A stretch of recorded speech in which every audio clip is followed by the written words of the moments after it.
नित्यं ध्यायन्ति योगिनः कामदं मोक्षदं चैव ओंकाराय नमो नमः। मंगलं भगवान् वीरो मंगलं गौतमो गणी मंगलं कुन्दकुन्दारो जैन धर्मोऽस्तु मंगलम्। सर्वमंगल मांगल्यं सर्वकल्याणकारकं प्रधानं सर्वधर्माणां जैनं जयतु शासनं जैनं जयतु शासनं जैनं जयतु शासनं। नमः श्री समयसाराय स्वानुभूत्याश्चकासते चित्स्वभावाय भावाय सर्वभावान्तरे छिदे।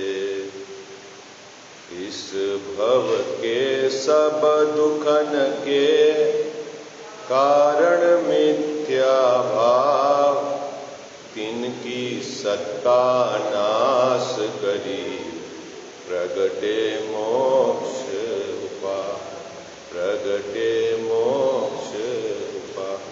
जय बोलो देव शास्त्र गुरु की।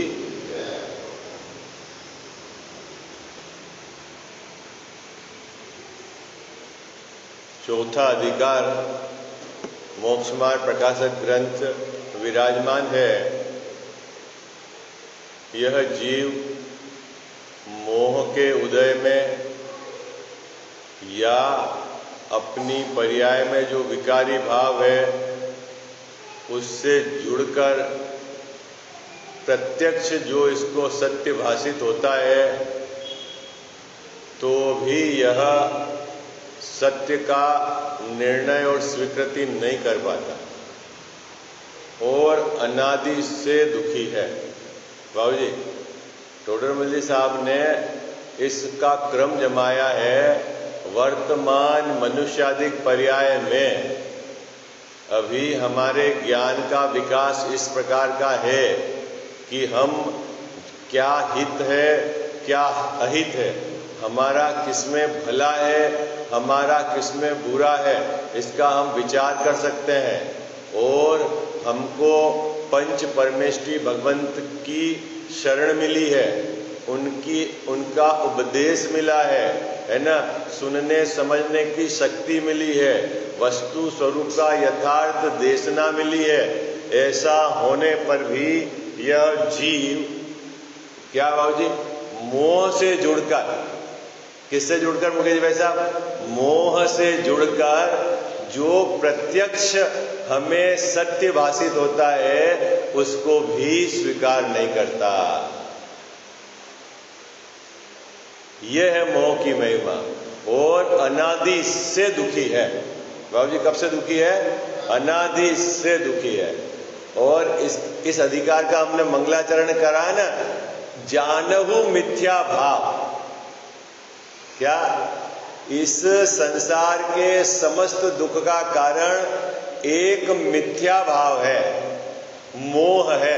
मुकेश जी भाई साहब क्या है? मोह है। इस संसार के समस्त दुख का कारण एक मोह है और यह जीव उससे जुड़कर बाबूजी क्या है? अनादि से दुखी है।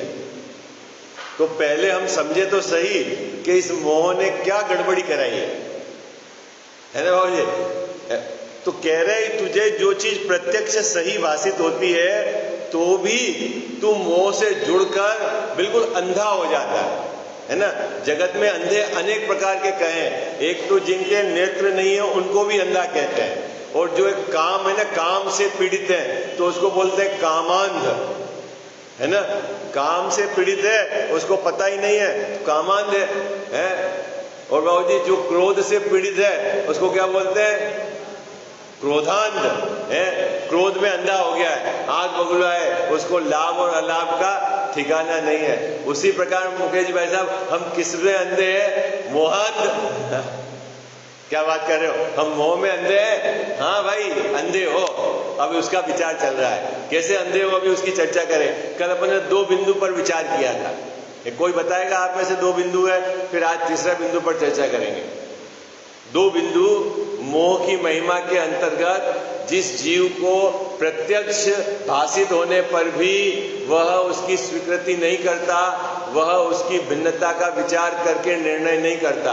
पहले नंबर में शरीर और आत्मा की भिन्नता की बात थी। प्रत्यक्ष इसे पता है कि ये देह छोड़कर आत्मा चला जाता है और शरीर यहीं रह जाता है। आत्मा का न तो नाश होता है और न ही आत्मा उत्पन्न होती है। ये बात तो सबको पता है ना, सबको विश्वास है ना। क्या आत्मा का न तो उत्पन्न होना होता है और न ही नाश। जगत के जितने भी द्रव्य हैं सभी अनादि निधन है, कोई नया बनता नहीं और किसी का मुकेश जी भाई साहब नाश होता नहीं। ये बोलो, ये विश्वास है कि नहीं आपको? हाँ जी या ना जी? मैं कौन हूं? मैं एक जीव द्रव्य हूं, मैं जीव हूं और मेरा नाश होगा? नहीं होगा। मेरा मरण होगा? नहीं होगा। ऐसा इसको प्रत्यक्ष भाषित होने पर भी इसको मरण का भय नहीं मिटता। किसको नहीं मिटता मरण का भय? है? मुझको मरण का भय नहीं मिटता। क्यों नहीं मिटता? आपको ऐसा लगता है कि मैं मर जाऊंगा, जबकि आप ये जानते हो कि आत्मा मरता नहीं। पहले नंबर की बात। दूसरे नंबर की बात क्या थी बोलो भाई? पहले नंबर की बात क्या थी? इस जीव को देह से भिन्नता भाषित नहीं होती। पहले नंबर का बात। दूसरे नंबर की बात क्या है बोलो? जल्दी बोलो, जल्दी। हाँ, क्या बाबू जी? हाँ, स्त्री पुत्र आदि सब अप्रत्यक्ष कैसे दिखते हैं? प्रत्यक्ष कैसे दिखते हैं? स्वार्थ के सगे। बोलो, सब बोलो, आवाज तेज आवाज में। स्त्री पुत्र आदि कैसे दिखते हैं बाबूजी? किसके? स्वार्थ के सगे। किसकी स्त्री पुत्र की बात चल रही है? अरे बोलो ना, आवाज तेज करो भाई। किसके स्त्री पुत्र की बात चल रही है? हाँ, अपनी स्त्री पुत्र, है ना। कैसे हैं वो? स्वार्थ के सगे। और किसको दिखाई देते हैं? अपने को प्रत्यक्ष दिखाई देते हैं। दिखाई देते हैं कि नहीं दिखाई देते हैं? कि टोडरमल साहब ने ऐसे ही लिख दी पंक्ति है बाबूजी? दिखाई देते हैं कि नहीं दिखाई देते? कल अपन ने थोड़ा सा उदाहरण विचार किया था ना कि एक बार आप पुत्र को संपत्ति मत दो, सब पुत्री को दे दो, फिर वो पुत्र आपकी सेवा करेगा कि नहीं करेगा बाबूजी? है? अरे बोला ना। हाँ जी, आना जी? नहीं करेगा। तो आपको प्रत्यक्ष भाषित हो रहा है ना क्या कि ये स्वार्थ का सगा है। कौन? किसका बेटा? अरे बोलो, किसका बेटा? मेरा पुत्र, मेरी स्त्री किसकी सगी है मुकेश भाई साहब? स्वार्थ की सगी है। और ये अभी आपको प्रत्यक्ष भाषित हो रहा है कि नहीं हो रहा है? अरे बोलो ना, घबराओ नहीं, कोई लड़ाई नहीं होने वाली घर जाके। उधर से पुरुष की तरफ से कह दो, इधर से स्त्री की तरफ से कह दो, है ना। हाँ, लड़ाई नहीं करेगा। यहाँ आके भी लड़ाई होवे तो फिर क्या बात है? क्या? दूसरे नंबर का बिंदु क्या बिंदु है कि पुत्रादिक स्त्री आदिक हमको प्रत्यक्ष क्या दिखते हैं? स्वार्थ के सगे। पहले तो दिखना चाहिए, नहीं दिखे तो गड़बड़ी है। अजय भैया दिखते हैं कि नहीं दिखते हैं? अरे हाँ जी या ना जी? आपका तो नाम लिया है, लेकिन सब विचार करो, है कि नहीं स्वार्थ के सगे? यदि उनकी कसाई की पूर्ति न हो तो तुरंत अपने को विपरीत दिखाई देते हैं। देते हैं कि नहीं दिखाई देते हैं? बोलो हाँ जी या ना जी? है ना अजीत भैया? कौन? स्त्री पुत्रादि। ऐसा अपने को पता है कि नहीं पता है? कब? अभी इसको बोलते हैं प्रत्यक्ष पता है ना। प्रत्यक्ष पता है ना मुकेश भाई साहब? क्या कि यदि इनके कसाई की पूर्ति नहीं हो तो तुरंत बिफर जाते हैं, तुरंत विपरीत दिखाई देते हैं। ऐसा हमको प्रत्यक्ष पता है। उसके बावजूद क्या गड़बड़ी होती है वो अपन पढ़ते हैं। निकालो पेज नंबर 99, अंतिम पैराग्राफ है, 99 है, दूसरे नंबर की बात चल रही है। मैं 10 पॉइंट इसके जैसे सब याद करवाऊंगा आपको, है ना। याद करके क्या करना है बाबूजी, विचार करना है जब आप शांति से बैठे हो तो, है ना। विकथा में न लग के इस बात का विचार करना है। दूसरे नंबर की बात क्या, स्त्री पुत्राधिक, नीचे से तीसरी पंक्ति, पेज नंबर 99, स्त्री पुत्राधिक अपने स्वार्थ के सगे। अपने स्वार्थ के मतलब मुकेश जी भाई साहब, अपने मतलब उनके, स्त्री का स्वार्थ उसके लिए है, उसकी कसाय की पूर्ति के लिए है, उसके राग की पूर्ति के लिए, पुत्र काय के लिए सेवा कर रहा है आपका, उसके स्वार्थ के लिए। और आप पुत्र का क्यों काम कर रहे हो, अपने स्वार्थ के लिए। आई बात समझ में? समझ में आ रही बात बाबू? क्या अजीत भैया, हम अपने स्वार्थ, तो हमारा संबंध काई का है बाबूजी, काई का संबंध है? अरे बोलो ना, स्वार्थ का संबंध है। किसका किसका? हमारी स्त्री पुत्राधिक से हमारा जो संबंध है वो काई का है, स्वार्थ का है। ऐसा लगता है कि नहीं प्रत्यक्ष अपने को? बोलो ना, यहां तो प्रत्यक्ष शब्द डाला है गरीब भैया, लिखा है प्रत्यक्ष, लगता है। एक बार पत्नी आपको बोले कि वहां घूमने चलो, आप 2-5 दिन टालम टोला कर दो, फिर आप देखो नाटक नहीं होता है।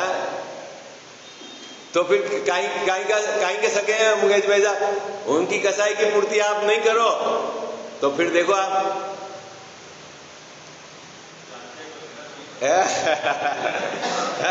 अरे फंसा हुआ तो जान रहे हो, ये बताओ आप तो चलो रहना तो अपनी मजबूरी है बाबूजी, क्योंकि इतनी अंदर से विरक्ति, लेकिन फंसा हुआ ये तो जान रहे हो कि नहीं जान रहे हो? अभी लगता कि नहीं गृहस्थी में फंसा हुआ है? मुकेश जी वैसा बड़े पंडित साहब का एक बहुत सुंदर उदाहरण है। क्या होता, जो जेल में रहते हैं कैदी, उनको क्या करता है, जेल में भरा जाता है और बाहर से ताला कौन लगाता है? अरे बोलो कौन लगाता है गरीब भैया? ताला जेलर जो भी है। और अपन घर में शाम को ताला कौन लगाता है भर के? तो खतरनाक कौन है? मुकेश भाई शाम को दरवाजा देखते हो कि नहीं, अंदर बंद है कि नहीं? क्यों? रात में कहीं उठ के बाहर नहीं निकल जाए, मेरा क्या आ जाए ताला कर, ऐसा ही है ना। तो बाबूजी खतरनाक कौन है? वो एक समय जेल में रहना नहीं चाहता है और ये एक समय घर छोड़ना नहीं चाहता है। आई बात समझ? आपको पता है, मैं एक तर्क देता हूं विचार करने के लिए। नारकी है ना बाबूजी, नारकी, जितने भी नारकी नरक आयु पूरी करने के बाद नियम से संगी पंचेंद्री होते हैं। क्या बाबूजी क्या कहा मैंने मुकेश जी भाई साहब? आप ये विचार करना, बहुत जबरदस्त बिंदु है। नारकी है ना, नरक के जीव, नरकायु पूरी करने के बाद नियम से क्या होते हैं, संगी पंचेंद्री होते हैं। नरक से निकलकर सीधे देवगति में तो जाते नहीं, तो फिर क्या होंगे, या तो तिर्यंज गति में होंगे या मनुष्य गति में होंगे, लेकिन नियम से संगी पंचेंद्री होते हैं। और देवगति के जीव देवायु पूरी करके 90% एकेंद्रीय होते हैं। क्या वो 24 घंटे मारकाट करते हैं, कहां पे? नरक में। और वो पुण्य के उदय में भोग भोगते हैं, कोई बाबूजी वहां डिस्टरबेंस नहीं है, ठीक है। ऐसी परिस्थिति होने पर भी देवगति वाले जीव देवायु पूरी करके सीधा एकेंद्रीय हो जाता है। एकेंद्रीय मतलब जिसको जीव गिनने को तैयार नहीं, रूकन बिकाया भाग बसते देव एक इंद्री भयो, बोलते नहीं हो आप पूजा बाबूजी? कैसे बिका? कैसे बिका? रुकन। आप सब्जी खरीदने जाते हो ना, तो धनिया कैसे डालता है? वो फ्री में डालता है ना धनिया, है ना, उसको बोलते हैं रुकन। और धनिया में कौन बिका? अरे जो पूर्व भाव में देव था,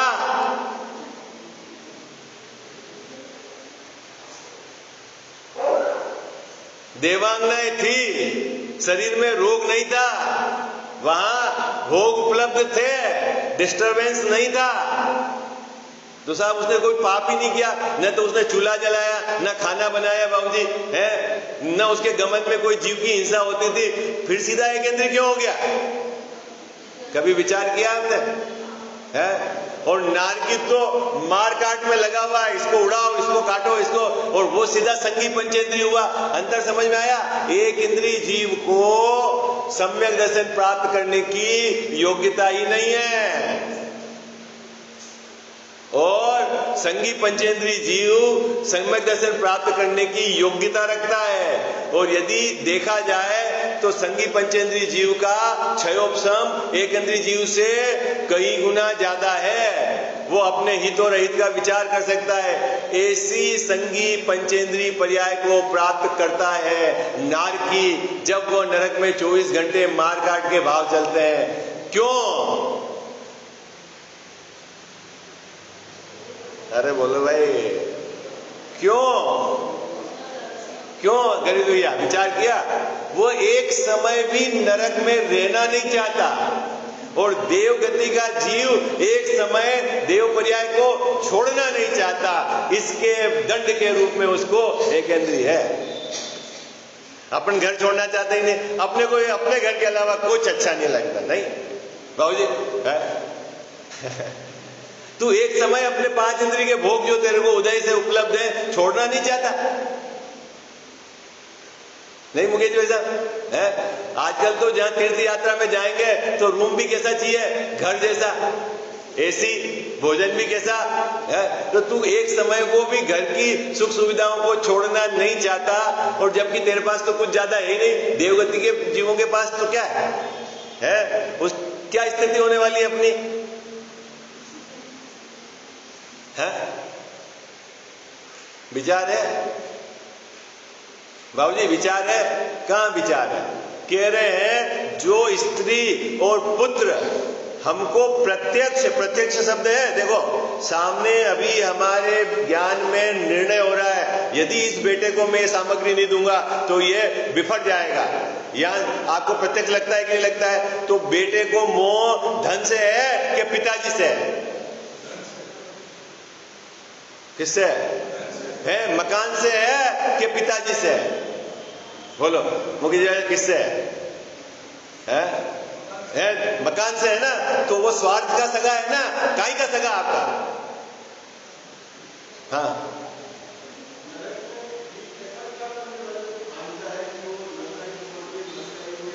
वो बोला उन्हें, एक समय नरक में रहना नहीं चाहता वो, उसको एक समय नरक पसंद नहीं है। और देवगति का जीव को इतनी आसक्ति है कि वो देवगति को छोड़ना नहीं चाहता, वहां के भोगों को छोड़ना नहीं चाहता, इतनी जबरदस्त आसक्ति है उसको।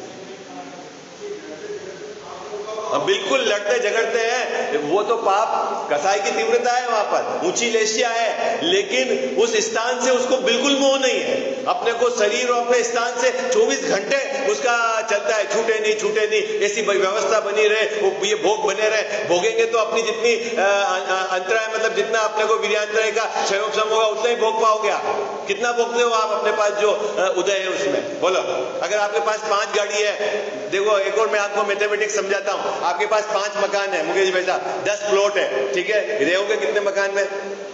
एक मकान में। पुण्य कितने का खलास हो रहा है? अरे बोलो भाई, पुण्य कितने का खलास हो रहा है? बाबूजी एक भी जो सामग्री आपके पास उपलब्ध है वो बिना पुण्य के उदय से नहीं आई है। आई बात समझ में? आपके पास यदि 1 किलो सोना है, पहनता कितने हो? पहनता कितने हो? गरीब भैया कितने पहनते हो? कहाँ पहनते हैं साहब? जमाना कहाँ रहा पहनने का? तो मूर्ख जब रहा नहीं तो इकट्ठा क्यों करता है? नहीं मुकेश भाई साहब, जब राही नहीं तो इकट्ठा क्यों करता है? बाबूजी जो 1 किलो 2 किलो सोना है ना, लोकर में पहनते नहीं हो तो फिर पुण्य खलास हो रहा है कि 2 किलो का नकली पहनते हैं तो हाँ, नकली मतलब नकली पहनते हैं और असली लोकर में रखते हैं, तो पुण्य जा रहा है कि नहीं जा रहा आपके असली का? ही बताओ। जो जो सामग्री आपके लोकर में रखी हुई है उसका सबका पुण्य खलास हो रहा है कि नहीं? पुण्य खलास है, सिंपल मैथमेटिक्स है। अच्छा दूसरी बात मुकेश भाई साहब, अभी आप भोगना भी चाहो, है ना, आपको पसंद है रसगुल्ला, है ना, भोगना भी चाहो, ठीक है, लेकिन डॉक्टर ने कहा है भैया नहीं खाना, तो है फिर क्या? तो आपके वीर्यांतराय का क्षयोत्सव है, उतना ही आप भोग पाओगे। आप भोगना जाओगे, बच्चा कहेगा पिताजी मानते नहीं हो, पिताजी फिर यूं नहीं कहोगे मेरी कमाई है मैं खा लूं रसगुल्ला, और पत्नी बोले ये हटाओ, है फिर खाएगी पत्नी नहीं, वो कहेगी अरे आपकी तबीयत खराब हो जाएगी, हो जाने तो मैंने कमाया है। बाबूजी बोलते हो क्या ऐसा? अरे बोला ना है? मैंने कमाया है, मेरे पसंद की चीज खाऊंगा। क्या भैया डॉक्टर कौन होता है? उसने कहा तो क्या हुआ? ऐसा होता है? पत्नी बच्चे विपरीत पड़ जाते हैं, नहीं पड़ जाते बाबूजी? क्यों? अभी आप भोगोगे कितना है? बड़ी समस्या है, लेकिन ये जीव विचारता नहीं है 24 घंटे। अरे पुण्य का उदय भी आपके जो है सामग्री, उसमें भी भोग कितनी पाते हो आप?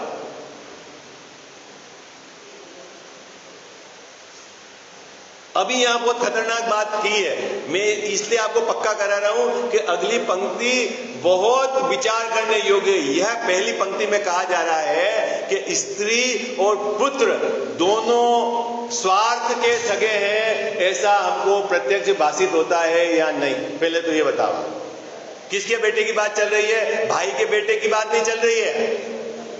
किसके बेटे की बात चल रही है? अपने बेटे की बात चल रही है। वो किसका सगा है बाबूजी? स्वार्थ का सगा है। ये बात आपको जचती है कि नहीं जचती है? हाँ जी आना जी, तेज आवाज में बोलो। हाँ है ना, घबराना नहीं, बेटे को यही नहीं, हमारे को सब रिटायर्ड आदमी मिले यहाँ सुनाने के लिए। बाबू जी हाँ है ना, पक्का के स्वार्थ के सगे हैं। अब टोडरमल जी साहब कह रहे हैं जब आपको ये प्रत्यक्ष पता है कि स्वार्थ के सगे हैं, तो भी उनके प्रति ही ममत्व भाव क्यों होता है? तो बोले मोह की महिमा, और वो ममत्व कैसा खतरनाक है, उसका क्या फल है? देखो अब पढ़ते हैं, निकालो आप। स्त्री पुत्रादिक अपने स्वार्थ के सगे प्रत्यक्ष देखे जाते हैं, उनका प्रयोजन सिद्ध न हो तभी विपरीत होते दिखाई देते हैं। उसी समय बाबूजी हो हाँ कि शादी की है, ऐसा नहीं, प्रयोजन सिद्ध नहीं हुआ तो नोटिस मिल जाएगा। आपके जमाने में नहीं मिला, लेकिन अब तो मिल जाएगा नोटिस आपको, है? सरकार पूरी उनके साथ है। आई बात समझ में? यह उनमें ममत्व करता है। ऐसी स्थिति होने के बाद भी ये मेरे हैं, ये मेरे हैं, मेरे को इनका करना है। मैं चला जाऊंगा तो पत्नी का कैसे गुजारा होगा, मैं चला जाऊंगा तो बच्चे का क्या होगा, उसकी दुकान बना जाऊं, उसके लिए एक मकान बना जाऊं, उसके किराए की आमदनी कर जाऊं। बाबूजी कौन करता है ये? अरे कौन करता है? मैं करता हूं। किसके लिए करता हूं? जो स्वार्थ के सगे हैं उनके लिए करता हूं। किनके लिए करता हूं मुकेश भाई साहब? किसके सगे हैं? मेरे सगे नहीं है। अरे बोलो ना, आप घबरा क्यों रहे हो? डरो मत, विचार करोगे हिम्मत तो आएगी आपके। मेरे सगे नहीं है वो बाबूजी। उनको अगर मेरे सगे होते हैं तो वो कहते हैं पिताजी बस आप पाप के काम में क्यों लगे हो, है? आप तो आराम से आराधना करो, मेरे उदय में जो होगा वो मिल जाएगा, है?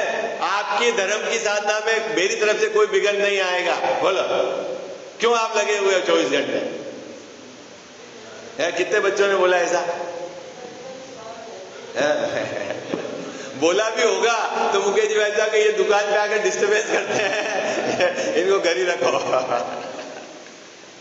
नहीं नहीं बाबू बोला, उसके बावजूद भी मैं ममत्व करता हूं। और ममत्व भी किस कीमत पर मुकेश भाई साहब? कीमत देखो आगे लिखी हुई। कीमत क्या कहते हैं? उनके अर्थ। किनके अर्थ? स्त्री और पुत्रादि के अर्थ में 24 घंटे आर्त रौद्र परिणाम करता हूं।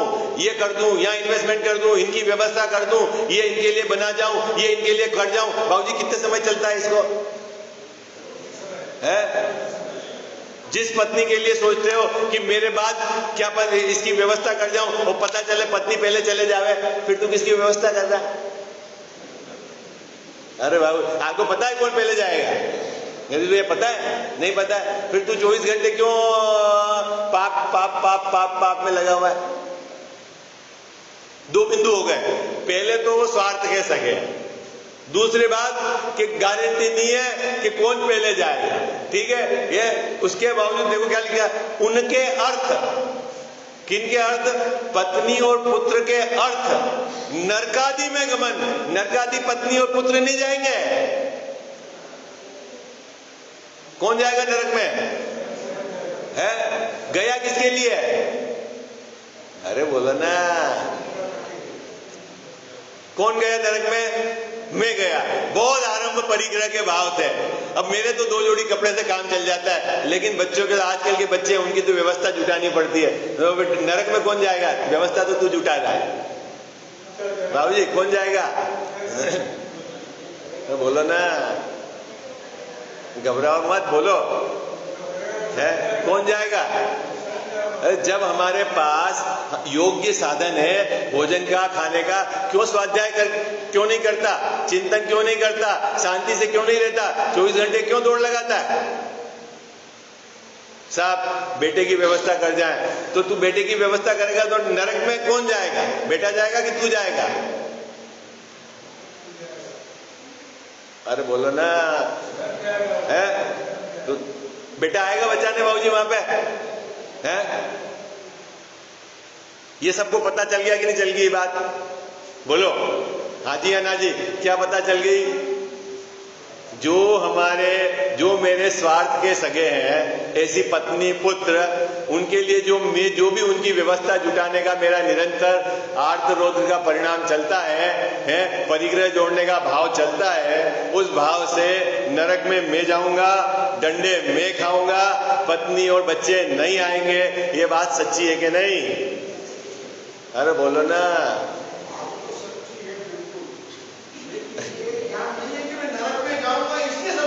अभी ये लिखा हुआ है ना, अभी ज्ञान हो जाएगा। अभी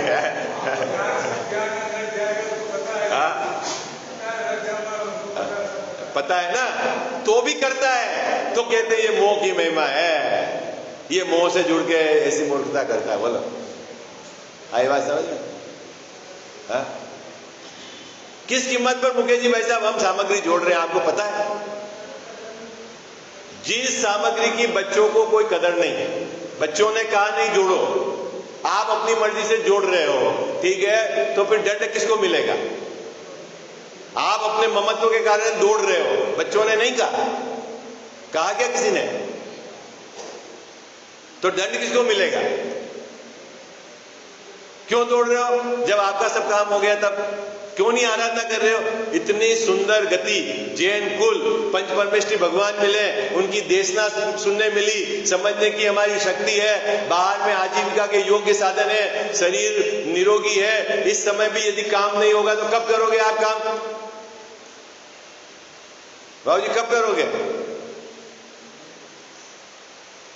ऐसा अवसर कब मिलता है? कह रहे समुद्र में एक बार यदि मोती चला जाए वो तो फिर मिल सकता है, लेकिन मनुष्य पर्याय, उत्तम देश है ना, पंच परमेष्ठी भगवान की शरण, सुनने की समझने की शक्ति, योग्य आजीविका और सुनने समझाने वाले ऐसे देश ना मिल जाए, ऐसा बहुत मुश्किल है। हाँ, और उससे ज्यादा क्या पुण्य के उदय की आपको लालसा है? क्या बताओ है? उसमें भी मुकेश भाई साहब काम नहीं हो रहा है। और किसके लिए आप अटके हुए हो? किसके लिए अटके हुए? जिस सामग्री को आपको भोगना नहीं है, जिस सामग्री को आपको यहां से ले जाना नहीं है, जिसके लिए आप कर रहे हो, वो सब स्वार्थ के सगे हैं। ऐसी चीज आपको प्रत्यक्ष जानने पर भी उनके प्रति मोह ममत्व नहीं टूटता, ये मोह की महिमा है। लो बोला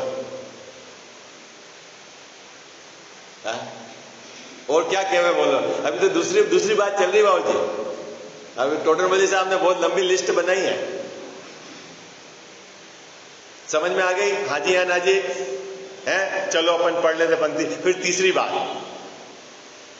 दूसरी पंक्ति फिर पढ़ रहा हूं, है ना, बराबर। स्त्री पुत्राधिक अपने स्वार्थ के सगे प्रत्यक्ष देखे जाते हैं।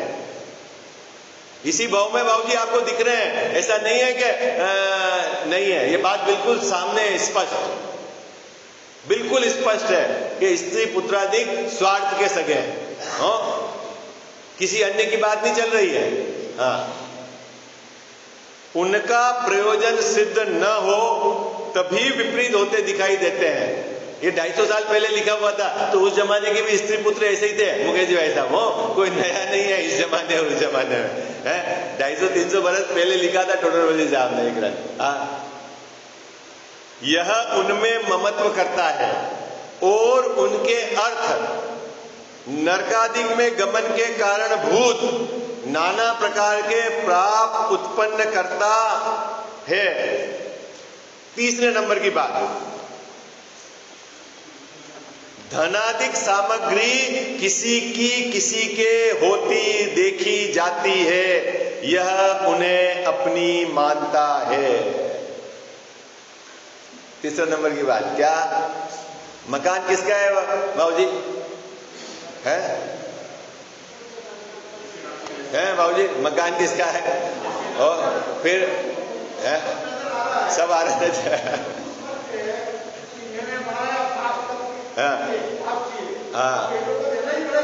फिर तो आपके सामने किसी की हो जाएगी मुकेश भाई साहब, हो जाएगी ना। जैसे आपने धन जोड़ा 20-20 तोला 30-30 तोला, फिर आपको ऐसा लगा यार दोनों बच्चों में लड़ाई हो रही है, 2-30 तोला लड़ाई, टेंशन खत्म, तो आपके सामने चला गया ना धन, किसी का किसी में होता हुआ दिखाई दे रहा है। ये 2 मकान, एक इस बच्चे को दे दिया, एक इस बच्चे को दे दिया। जब आपके पास 2 ही मकान थे और 2 ही बच्चों को दे दिया, अब बच्चा बोले उसको भी मकान मिला है तो फिर बाबूजी की क्यों सेवा करूं, जिसको मिला वो करे, उसको भी उतना ही मिला जितना मेरे को मिला। आपकी क्या स्थिति हो गई? अरे बोलो भाई वो तो अब चौथे नंबर पे आएगी बात, वो भी अब विचार करेंगे। नहीं बाबूजी हम होशियार हैं क्या, एक हिस्सा अपना रखते हैं? नहीं क्यों हो जाए, नहीं हिस्सा नहीं रखे तो सेवा नहीं हो। अभी इधर का मुझे राजस्थान का पता नहीं है, रखते हैं क्या इधर भी हिस्सा बाबूजी? केस रखेगा, हिस्सा है, सोना चांदी नहीं, काहे के लिए है? ये धनादिक, धन में सब ले लेना, किसी समय किसकी, किस समय किसकी, किस समय किसकी प्रत्यक्ष हम दिखाई देती है, फिर भी ये मानता है ये मेरी। एक नीतिकार आचार्य है, मुझे नाम याद नहीं, उन्होंने लिखा कि वो धरती मनुष्यों को देखकर हंसती है। जमीन है ना, जमीन, ये आपका प्लॉट देख के हंसता है। ये तो भले एक इंद्रिय जीव है और निर्जीव है, अजीव में भी है, ऊपर वाला जो भी हंसता है, मतलब ये तो सिर्फ आपको प्रेरणा के लिए कि कितने ही मेरे इस जमीन के मालिक होके चले गए बाबूजी, कितने ही के नाम पर रजिस्ट्री होके चली गई, आज तक कोई मालिक हुआ नहीं है। हमने कितने ही मालिकों को आते जाते देखा है यहां से, पर मैं किसी की नहीं हुई है कि नहीं? सोने का ऐसा है कि नहीं? अरे बोलो हाजी हाजी, है सोने का ऐसा है कि नहीं? किसका है वो सोना? किसका है सोना? सोने का है। सोना तो सोने का है। अभी आपके यहाँ संयोग में पड़ा है, कल दूसरे के संयोग में पड़ा, तीसरे के है, तो जिसके संयोग में पड़ा वो मानता है मेरा है, लेकिन सोना तो सोने का है। वो तो मानता है मेरा कोई मालिक नहीं है, और तू मानता है मैं उसका मालिक हूं। बाबूजी वो तो जड़ इससे तो ज्यादा समझदार है नहीं बाबूजी, वो ज्यादा समझदार हुआ कि नहीं? साहब उसमें कहाँ चेतन है? अबे समझाने की बात है, चेतनता नहीं है। लेकिन ये कह रहे हैं धनादिक सामग्री, धनादिक में सब ले लेना है ना, सामग्री में सब ले लेना, चेतन अचेतन परिग्रह सब ले लेना। क्या है? किसी के होती दिखाई देती है। आप खुद बोलते हो ये जब तक शादी नहीं हुई तब तक तो बेटा मेरा था, अब ये उसकी पत्नी का हो गया, तो किसी का किसी के होते दिखाई देता है। देता है कि नहीं देता है? ये चेतन है। किसको दिखाई देता है? बोलो किसको दिखाई देता है बाबूजी? मुकेश भाई किसको दिखाई देता है? अपने को दिखाई देता है ना। कैसे दिखाई देता है? प्रत्यक्ष है। देता है नहीं होगा बाबूजी। ये सब 10 ही बिंदु है जोरदार, इसलिए मैं इसको धीरे धीरे चला रहा हूं। कितनी मतलब सब सामने है स्पष्ट, उसके बावजूद भी ये मोह की महिमा ऐसी है कि ये मानता नहीं। बोल, हाँ मानता नहीं क्या है। और अब देखो सुखी होने का तरीका कितना इजी है कि सही चीज को मान लो। क्या दिक्कत है आपको? गलत थोड़ी मनवा रहे मुकेश भाई साहब से, है सही है उसी को मनवा रहे हैं ना, और मानते क्यों नहीं हो? और अब बोलते हो भाई मैं तो सब सत्य के साथ हूं। कहां तो सत्य के साथ है? बिल्कुल, बस इधर पलटी उधर काम चालू, बस यही है धर्म की। धर्म मतलब बाबूजी आपका जो श्रद्धान विपरीत पड़ा हुआ है, ज्ञान विपरीत पड़ा हुआ है, वह सही को मानने लग जाए, यही है धर्म रूप परिणमन। कोई क्रिया का नाम धर्म थोड़ी है, पूजा का नाम धर्म नहीं है, अभिषेक का नाम धर्म नहीं है, तीर्थ यात्रा का नाम धर्म नहीं है, खाना खाने का नाम भी धर्म नहीं है और खाना छोड़ने का नाम भी धर्म नहीं है।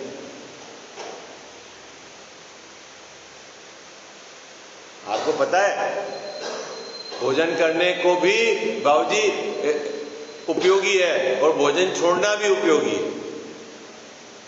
तो फिर भोजन करने से धर्म होता है कि नहीं होता है? और भोजन छोड़ने से नहीं।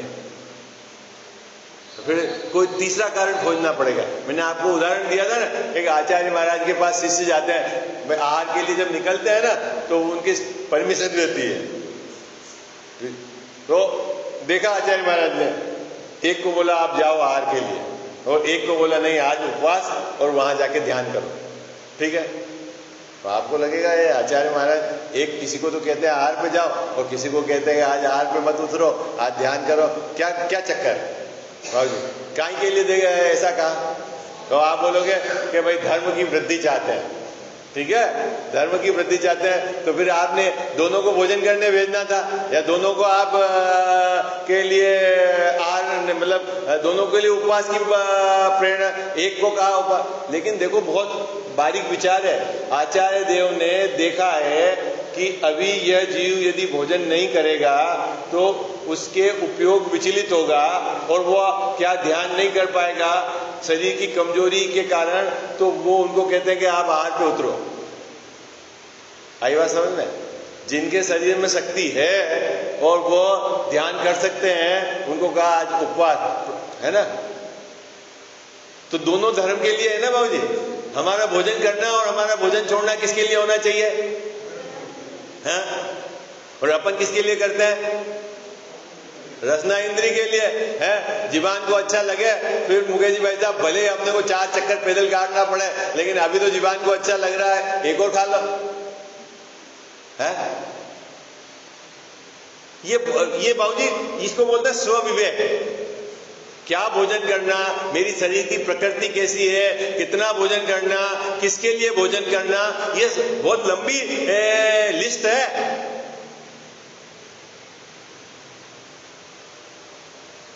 लेकिन इस कब इसको उसकी प्रति बुद्धि हो, धर्म बुद्धि, मुझे आत्मा का कल्याण करना है, यदि इसको ऐसा भान होगा तो वो भोजन कितना करेगा, कैसा करेगा, क्या वो सब उसके क्रम में बैठ जाए, और उसका भान नहीं होगा तो ऐसे ही है।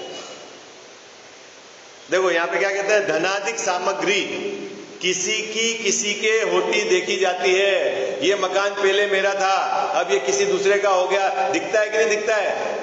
ये जो हमारा जो क्या कंठी थी ये किसी दूसरे की हो गई, हमने बेच दी। पर मुकेश जी भाई साहब देखो, मकान बेचने के बाद भी जब भी उस गली से निकलेगा क्या कहेगा?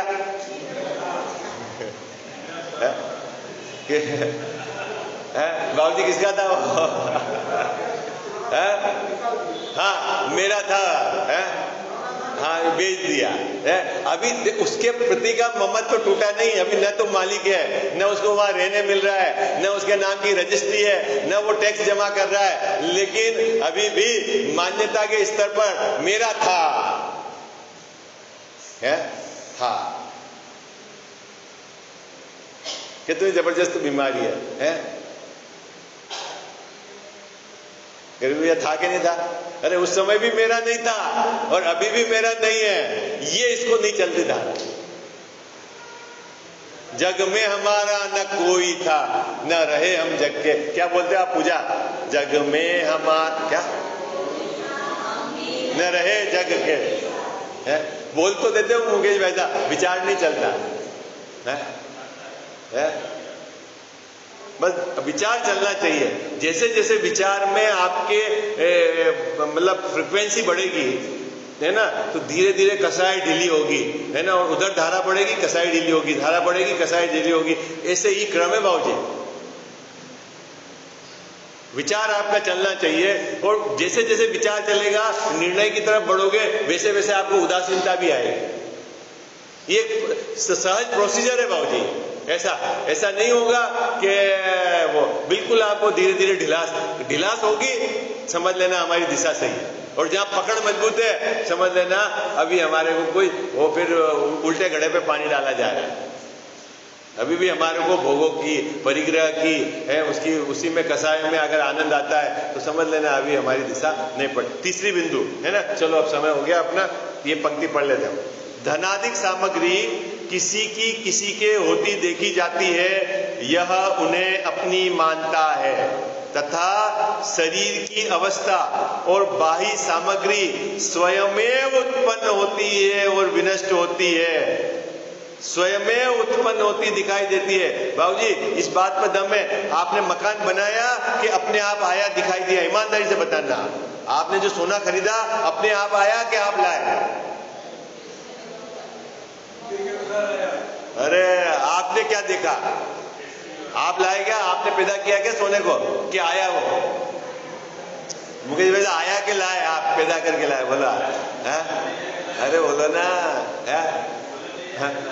गरीब भैया मकान अपने आप बना ना, ईंट अपने आप चढ़ी ना, आपने क्या करा?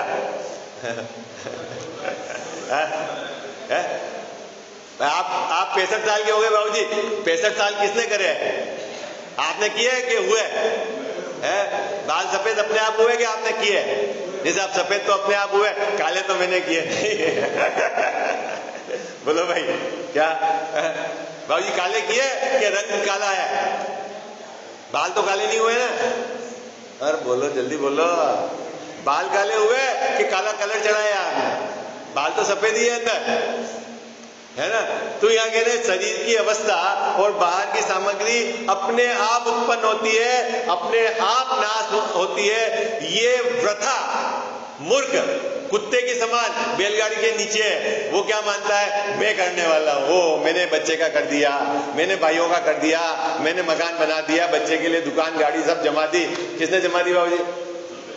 अरे बोलो ना, किसने जमाई? आपने? किसी ने नहीं जमाई बच्चे की व्यवस्था? बोलो, आज विचार कर लेना, कल अपन चर्चा करेंगे जमाई की नहीं जमाई मुकेश वैसा बच्चे की व्यवस्था है। ये कह रहे वृथा, बेवकूफ बन रहा है, पागल बन रहा है, पागल। मैंने किया मैंने किया मैंने किया, तो मैंने नहीं किया। अरे अपने आप आई है व्यवस्था, तो गले उतर रही कि नहीं उतर रही है? हाँ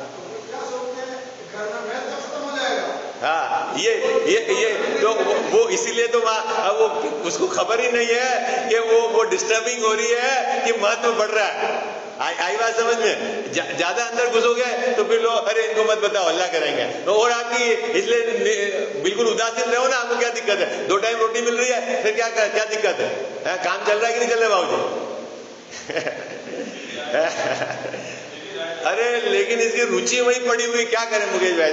बार बार वही लगा रहता है। इतना सुंदर अवसर मिला है, मनुष्य पर्याय मिली है, योग्य आयु मिली है, ऐसी नहीं कम उम्र में चला गया। बाहर में आजीविका के योग्य साधन है, पंच परमेष्ठी भगवान है, गुरु की देशना है, बुद्धि है। ऐसा नहीं कि बुद्धि भी अभी चली गई हो, मेमोरी, ऐसा भी कुछ नहीं है। सब कुछ तो बाबूजी योग्य है, फिर भी काम नहीं करता है। बार बार वहीं अटका हुआ है, घर गृहस्थी में अटका हुआ है। तो तेरा रस ही उधर का है। तेरे को अभी संसार में बहुत परिभ्रमण करना है, तेरे को अभी बहुत नरकों में धक्के खाना है, तो तू वहीं जाएगा। कहाँ जाएगा भाई? जिसको नरक में जाना है बाबूजी, कहाँ जाएगा? वही परिग्रह जोड़ेगा, 2-5 मकान बनाएगा, 2-5 फैक्ट्रियां बनाएगा, 5-10 गाड़ी रखेगा। स्टेटस ये जितने स्टेटस वाले हैं ना, ये सब अभी आने वाले समय में नरक में जाने वाले हैं। वहां की बुकिंग चालू है। हाँ हाँ हाँ हाँ, बिना काम से थोड़ी जाए, कुछ पुरुषार्थ करना पड़ेगा। जो आप कर रहे हो नरक में जाने का पुरुषार्थ है, पर हाँ हाँ, ये उल्टा काम कर, बाकी अपने आप नरक में कौन ले जाएगा है? तो ये काम करना पड़ेगा आपको। अपन तो नहीं कर रहे हैं, नरक में तो नहीं जाना है। अरे बोलो हाँ जी या ना जी है, तो फिर करोगे और नहीं जाओगे। ऐसी तो प्रकृति में व्यवस्था नहीं है, कोई वहां पे ऐसा नहीं चलेगा कोई। हाँ बोलो मुकेश भाई साहब, क्या बता रहे हैं आप? प्रकृति में तो ऐसी कोई व्यवस्था ही नहीं है। मतलब जो दंड करेगा, मतलब जो अपराध करेगा उसको दंड मिलेगा।